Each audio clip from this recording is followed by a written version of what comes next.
के टैंक अब सिर्फ भारी हथियार नहीं रहे। क्या पहाड़ों में लड़ने के लिए बनी नई पीढ़ी की वॉर मशीन तैयार हो चुकी है? क्या चीन के टाइप 15 जैसे हल्के टैंकों को अब सीधी टक्कर मिलने वाली है? और क्या भारतीय सेना का आर्म्ड फोर्स अब भविष्य के युद्ध के लिए पूरी तरह तैयार है और बदल चुका है? अगर कुछ साल पहले तक टैंकों की तस्वीर दिमाग में आती थी तो एक भारी भरकम लोहे का ढांचा दिखता था जो मैदानों में दुश्मन को रौंदता हुआ आगे बढ़ता था। लेकिन अब यह तस्वीर बदल चुकी है। भारत के टैंक अब सिर्फ ताकतवर नहीं रहे बल्कि स्मार्ट, तेज और हालात के हिसाब से खुद को ढालने वाले बनते जा रहे हैं। भीष्म से लेकर जोरावर तक भारतीय सेना की ताकत एक नए दौर में दाखिल हो चुकी है। सबसे पहले बात उस टैंक की जो भारतीय सेना की रीढ़ माना जा रहा है, T-90 भीष्म। सालों से ये टैंक रेगिस्तान से लेकर मैदानों तक अपनी ताकत दिखाता रहा, लेकिन अब इसे सिर्फ पुराने भरोसे पर नहीं छोड़ा गया है। इसमें बड़े बदलाव किए जा रहे हैं ताकि ये आने वाले दशकों तक बना रहे। भीष्म को अब ज्यादा ताकतवर दिल मिलने वाला है। पुराने इंजन की जगह 1350 हॉर्स पावर का नया इंजन लगाया जा रहा है। इसका सीधा मतलब है ज्यादा रफ्तार, बेहतर एक्सेलरेशन और दुर्गम इलाकों में ज्यादा भरोसेमंद प्रदर्शन। जब टैंक को ऊंचाई वाले इलाकों में पतली सड़कों और मुश्किल ढलानों पर चलना हो तब इंजन की ताकत ही फर्क पैदा करती है। रात के अंधेरे में लड़ाई अब अपवाद नहीं बल्कि नियम बनती जा रही है। इसी को देखते हुए भीष्म में विदेशी सेंसरों की जगह अब स्वदेशी थर्मल इमेजिंग साइट्स लगाई जा रही हैं। इनकी मदद से टैंक का क्रू अंधेरी रात में भी करीब 5 किलोमीटर तक दुश्मन को देख सकेगा। ये सिर्फ तकनीकी बदलाव नहीं बल्कि आत्मनिर्भरता की दिशा में एक बड़ा कदम है। लेकिन सबसे बड़ा बदलाव है एक्टिव प्रोटेक्शन सिस्टम यानी APS। आधुनिक युद्ध में टैंक के लिए सबसे बड़ा खतरा एंटी टैंक मिसाइलें होती हैं। APS एक तरह की ढाल है जो रडार की मदद से आने वाली मिसाइल को पहचान लेती है और हवा में ही उसे नष्ट कर देती है। मतलब अब टैंक सिर्फ मारने वाला नहीं बल्कि खुद को बचाने वाला भी बन रहा है। अब बात करते हैं उस टैंक जिससे हाल के सालों में सबसे ज्यादा सुर्खियां बटोरी हैं, जोरावर। ये नाम ही बता देता है कि इसे किस मकसद से बनाया गया है। जोरावर भारत का लाइट टैंक है जिसे खास तौर पर पहाड़ी इलाकों के लिए डिजाइन किया गया है। इसका वजन करीब 25 टन है यानी भारी टैंकों के मुकाबले आधा भी नहीं। और यही वजह है कि इसे उस इलाकों में भी तैनात किया जा सकता है जहां बड़े टैंक नहीं पहुंच पाते। जोरावर सिर्फ हल्का नहीं है बल्कि मारक क्षमता में भी किसी से कम नहीं है। इसमें 150 मिलीमीटर की ताकतवर तोप है जो दुश्मन के टैंकों और बंकरों को निशाना बना सकती है। इसके साथ ही ये एंटी टैंक मिसाइल भी दाग सकता है, यानी हल्का होने के बावजूद इसकी मार बहुत तेज है। इस टैंक की एक और खासियत है ड्रोन इंटीग्रेशन। आधुनिक युद्ध में ड्रोन आंख और कान का काम करते हैं।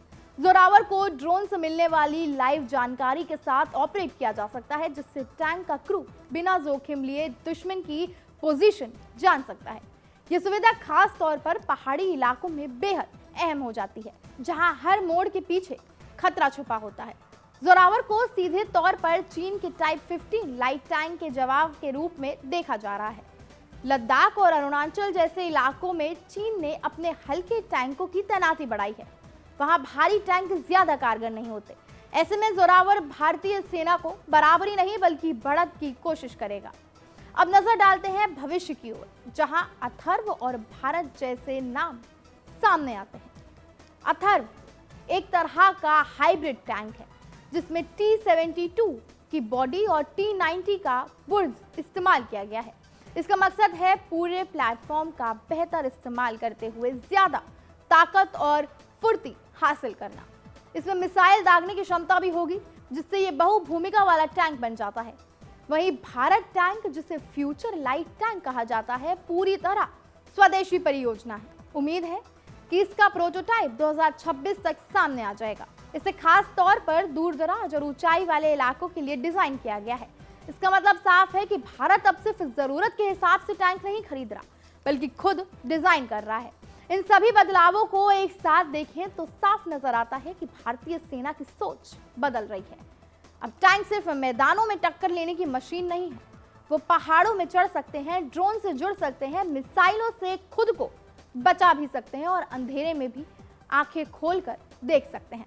चीन और पाकिस्तान से लगती सीमाओं पर हालात तेजी से बदल रहे हैं।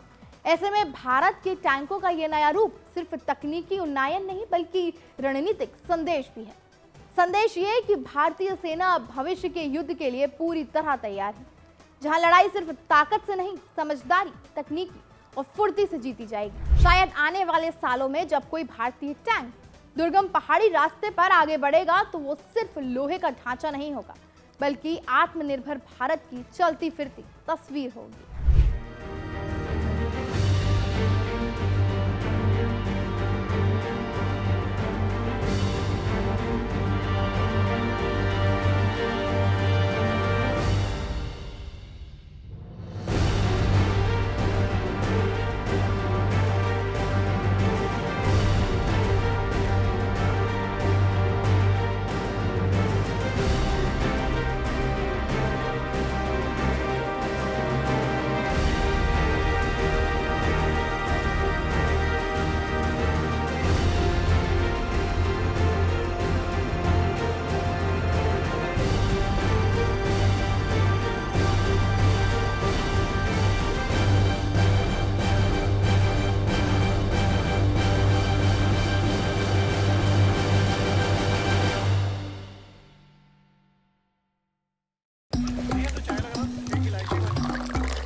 यहाँ ताजा खबर के साथ हर दिन की शुरुआत कड़क है। आमने सामने बैठ रखते हैं बात पूरे दम से, आराम से।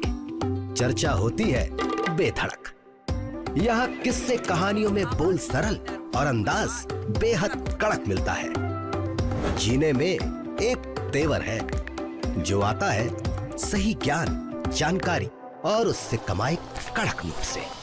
इधर मौके पर चौका नहीं, छक्का लगा जलवा दिखाते हैं। कड़क क्रिकेट से अपने रोमांच को जो बढ़ाते हैं। यहाँ की हर बात का मिजाज एक है, मिजाज कड़क। आपका अपना YouTube चैनल कड़क, लाइव बेधड़क।